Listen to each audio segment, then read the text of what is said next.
My loves, baba mo na ako. Andito na tayo. Ano ba? My loves, bubuhatin kita hanggang sa dulo ng buhay ko.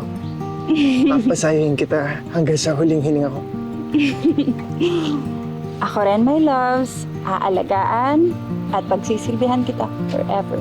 I love you, my loves. Mahal na mahal din kita, my loves.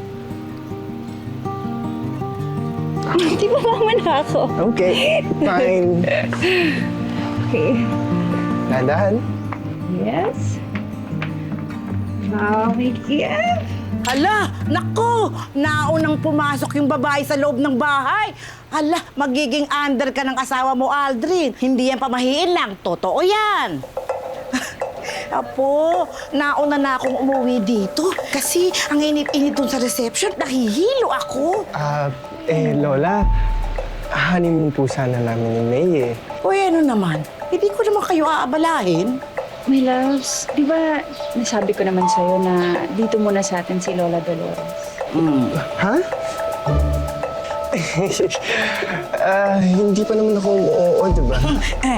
Aldrin, nangako ako sa mga magulang nitong asawa mo na aalagaan ko siya at poprotektahan habang buhay. Nag-iisang apo ko yata ito. Kaya't kasabay ng pagpapakasal mo sa kanya ang pakikitungo mo sa akin. Package deal ba? Sabi nga nila, take it or take it. Halika na, apot ko, talian mo. Ituloy mo na yung, ipasok mo na yun ang buong buo. Sige na po, halika na. Pasensya ka na, my loves, ha? Wala namang problema sa akin yun, my loves. Nagulat lang ako. Alam mo naman, dalawa lang kami ni Lolang magkasama. Nangako ako sa kanya na hindi ko siya iiwan kapag bubuo na ako ng sarili kong pamilya.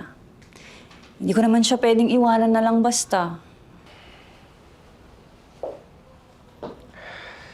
Well, okay. Sige, my love. Kung sino ang mahal ng mahal ko din.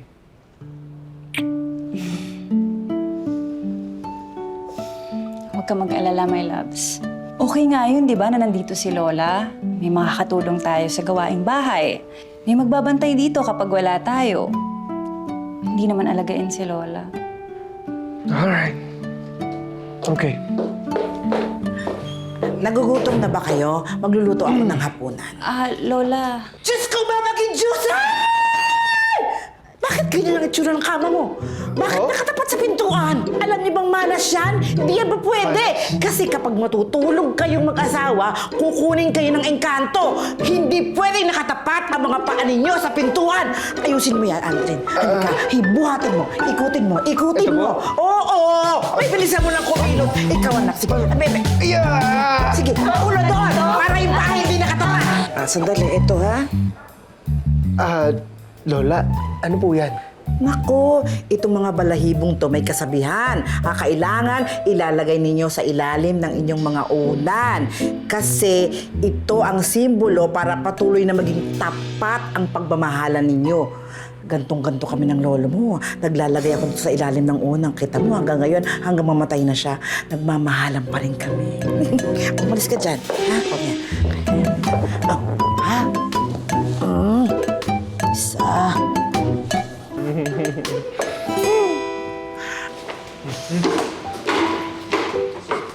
Lola? Lola? Oh, Lola, ano kong ginagawa niyo? Lola! Nagsasaboy ako ng asin at saka bigas. Ay para swertehin kayo. Yan, kasi bago yung bahay nyo, dapat nagsasaboy yan. Kasi para swerte ang bahay nyo talaga. Mapaging langit! Po! Anong ginagawa mo? Bakit ka nagwawalis? Gabi na, mamalasin tayo!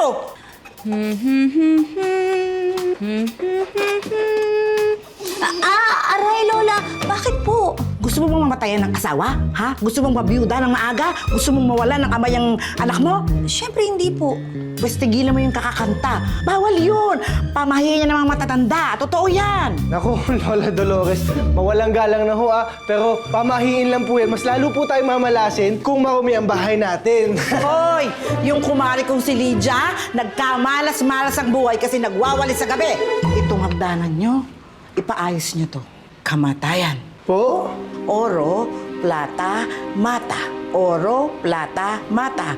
Oro, plata, mata. Bumagsak ang huling baitang sa mata. Malas to, anak. Kamatayan.